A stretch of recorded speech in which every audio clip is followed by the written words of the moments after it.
Aku mungkin anak manja yang dibesarkan di tengah kenyamanan berbagai fasilitas dan penjagaan banyak orang.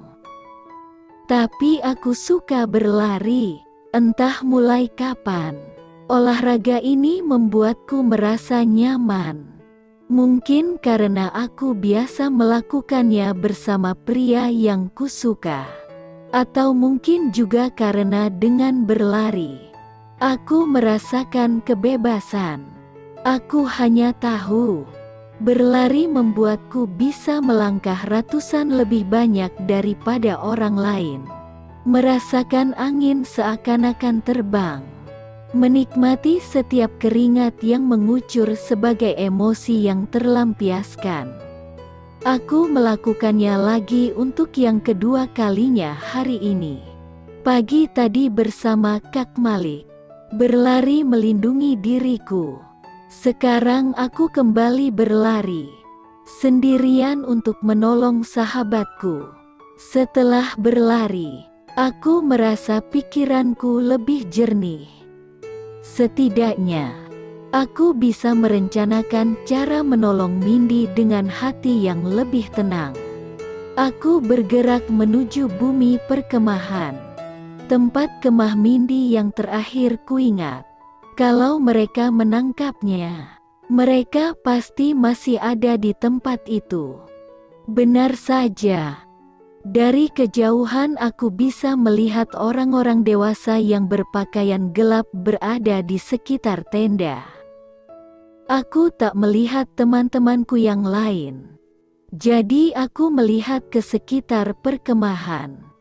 Karena posisiku berada di tengah-tengah antara perkemahan dan resort hotel, aku bisa melihat semuanya dengan jelas. Di atas sana, di balik pepohonan yang terlindung, aku melihat ada sekumpulan orang-orang menunduk dan berjongkok, mengamati keadaan di bawah. Di antara mereka, ada yang mengenakan seragam polisi dan ada juga yang memakai jaket bergaris milik perusahaan pengamanan papa. Kurasa mereka sedang bersiap untuk menjalani rencananya. Tapi aku punya rencana sendiri.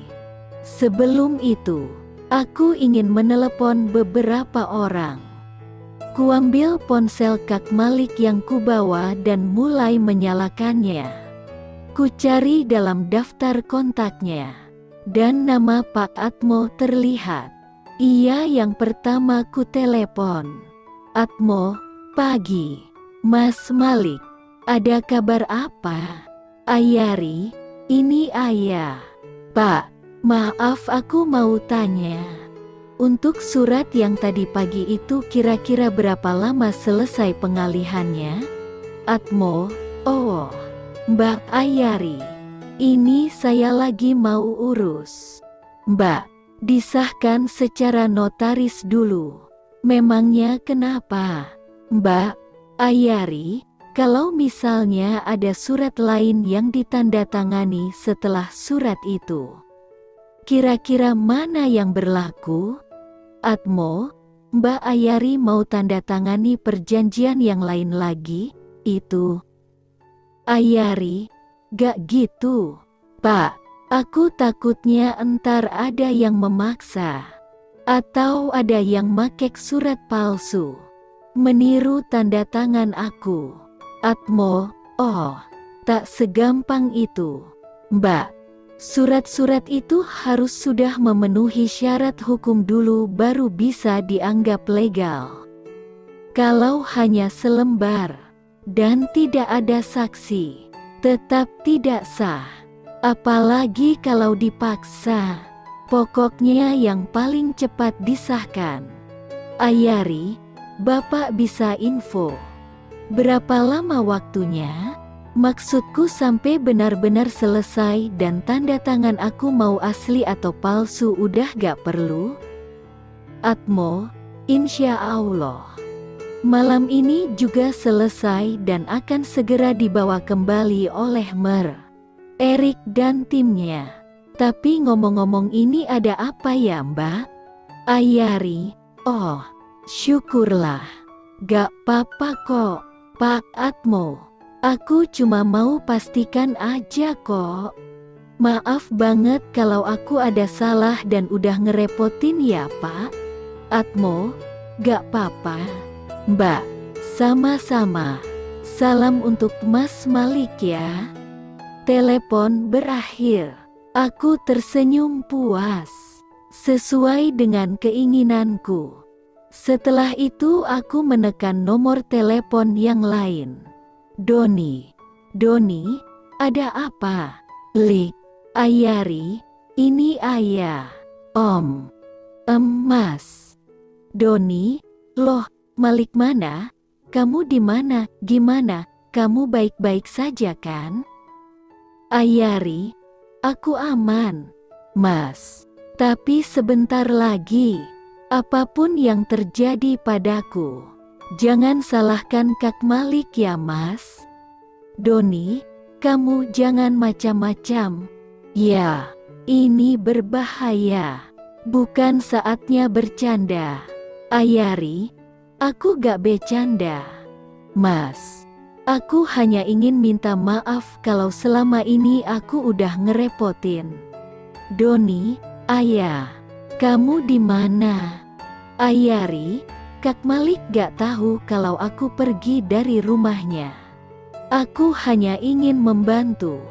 Doni, kamu di mana? Ayah. Ayari, aku gak mau ada orang lagi yang terluka karena aku.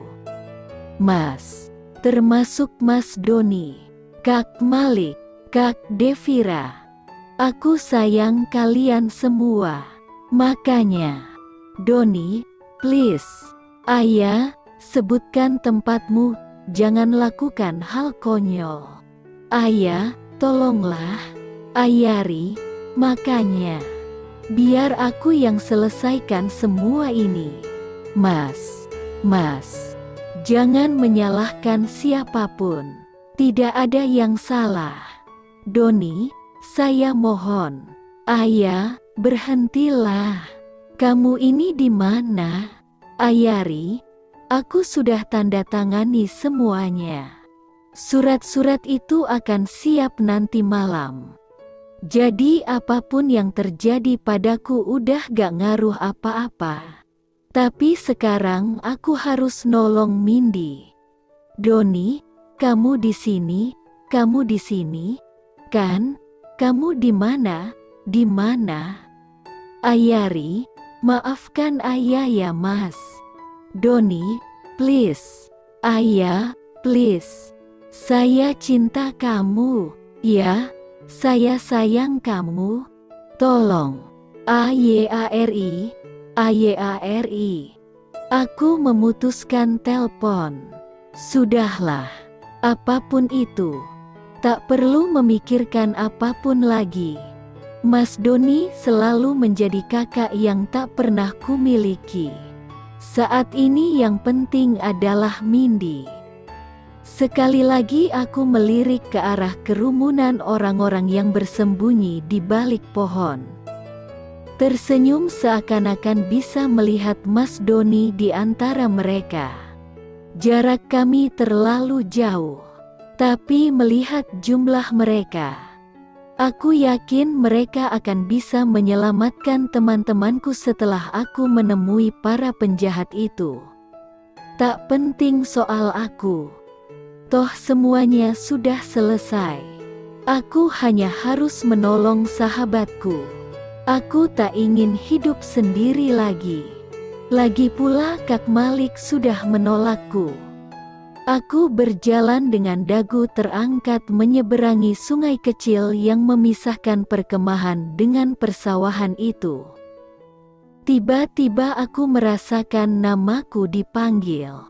Dan ketika aku mengangkat kepala, kulihat Mas Doni berlari-lari menuruni tangga batu, bergerak menuju diriku.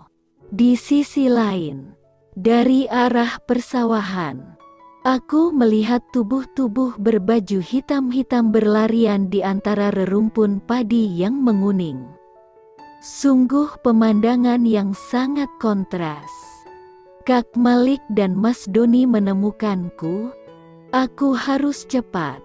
Kali ini aku berlari naik secepat yang ku bisa. Sepatu basah yang terasa berat tak lagi ku pedulikan.